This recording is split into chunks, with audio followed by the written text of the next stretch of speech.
I'm an only child, and my mom and dad were living in New Orleans, and he was working on the Huey P. Long Bridge, and she was working for the Louisiana Highway Department, and that's where they got pregnant with me. And then we moved to, or they moved to Biloxi, and Daddy was doing anti-submarine work out in the Gulf. And 2 weeks before I was born, they got moved to Ruston, where he was a draftsman and did a lot of the drawings for the prison camp that was located in Ruston, Louisiana.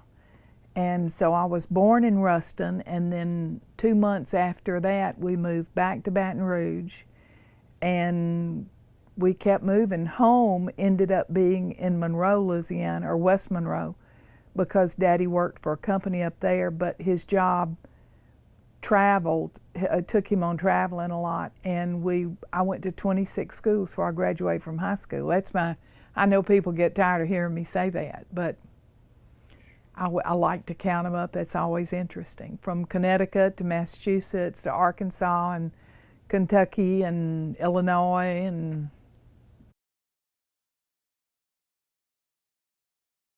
well, I went to Northeast. Now it's University of Louisiana at Monroe, and I majored in theater and put myself through school working for the newspaper.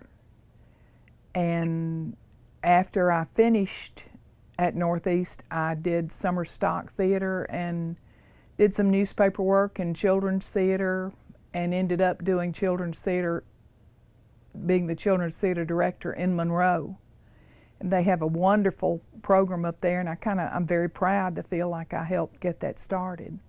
There are so many areas that in the Thibodaux area alone, Habitat for Humanity is a wonderful thing. And if you can't swing a hammer anymore, and John and I can't do that because neither one of us need to be in the sun or can do that much physical, but so now we cook when the caravanners come in, and the caravanners are people who will come in for a week or 2 weeks in their RVs, and they stay here, and they're not being paid, they're not getting any kind of money. So the community kind of joins together, and we try to provide meals for them while they're here. And so John and I will cook, and sometimes it's 8 people, and it's been 30, and it always ends up being so much more fun for us. I hope they enjoy it, but we enjoy it so much. There are people from all over the country, and that's when I start talking about stepping out and being a volunteer. It's a fun thing. It kind of ends up sounding selfish because I have so much fun. We have so much fun doing it. Well, by the time they've been here a little while, they are pretty much jambalaya'd out. Mm-hmm. So I'll fix chicken and dumplings, or a sausage and black-eyed pea casserole. The Monroe Morning World, the Monroe News Star, the Alexandria Daily Town Talk, the Pine Bluff Commercial. Pine Bluff was interesting, and I was there during a lot of the integration problems. And one of the things that I really haven't talked about that much, but I think about it every once in a while, I went out, another reporter and he drove the Volkswagen, the company Volkswagen, and I had the camera, and we went out to a cross burning. And not everybody had sheets over their heads, but there were people in, there were some sheets there. There was some white cloth or something around some shoulders. But I went up with my camera and I took a picture of the crosses. And a guy came up and he grabbed my camera out of my hands. And I grabbed it back and ran.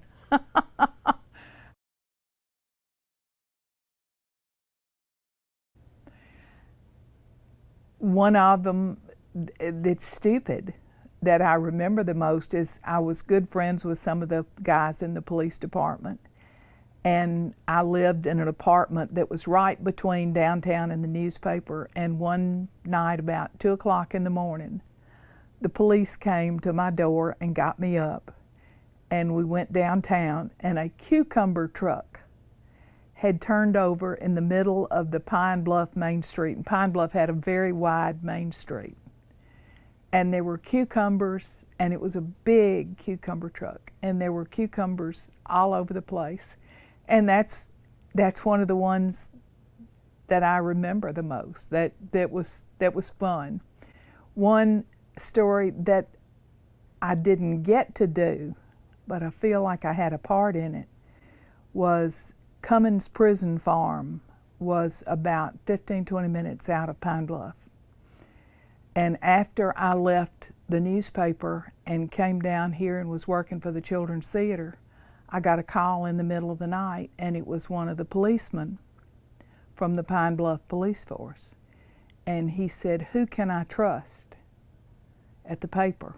And I said, "What's going on?" He said, "We're fixing to blow the roof off Arkansas." And that was exactly what he said. So I told him the name of someone that I thought would be trustworthy.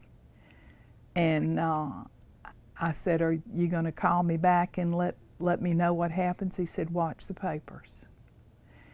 And that's about a week and a half, 2 weeks later, Cummins Prison Farm hit the news, where they had been torturing and burying prisoners on the farm.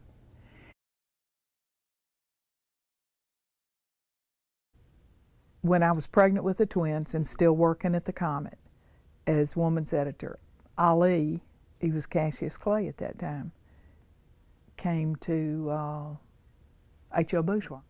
I said, "Ali is coming." Or, you know, Cassius Clay, he wasn't Ali. And nobody got excited about it. So I went over there on my own, and I interviewed him. He was fantastic. His hand just enveloped my hand. And he had twin girls, and I didn't know what they were. So we really talked. He was very interesting. I wrote a story. Now, they did put it on the front page. But when he died, I called the newspaper and I said, "Y'all have a story that ran on the front page." And I got pretty close to the date of when he was here. And I said, "I know that the principal over there would remember it. I know that there are kids who were in that auditorium who would remember it, and they shouldn't be too hard to find." And they said, "Yeah, that's a good idea." And John DeSantis picked up on it about a week and a half, 2 weeks later.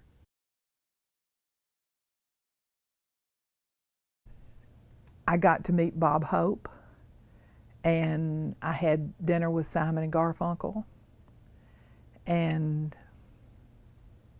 all that was through newspaper.